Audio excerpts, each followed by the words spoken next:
Online রাস্তার দক্ষিণ পাশে যে ঘর দুয়ার বাড়িঘর, দোকানপাট, ব্যবসা বাণিজ্য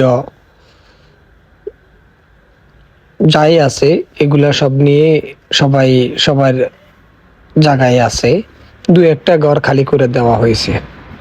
আর সবাই মামলার জন্যে অপেক্ষা করতেছে, মামলার কোর্টের রায়ের জন্য অপেক্ষা করতেছে। শুনতেছি সুপ্রিম কোর্টে নাকি গেছি, এটা দক্ষিণ সাইডে রাস্তার যে উচ্ছেদ অভিযান সেটা হবে না। দক্ষিণ সাইডে যে ঘরগুলা আছে, দোকানপাটগুলো আছে, এগুলা 100 বছর 99 বছর লিজ দেওয়া আছে, এমনকি কিছু মালিকানা জায়গা আছে। এগুলা নিয়ে কোর্টের যে কাগজপাতিগুলা এগুলা জায়গায় ওনারা টাঙ্গিয়ে দিয়েছেন। এটার কতটুকু গ্যারান্টি আছে, কি অবস্থা, এটা আমি বলতে পারবো না। যিনি মালিক তিনি বলতে পারবেন।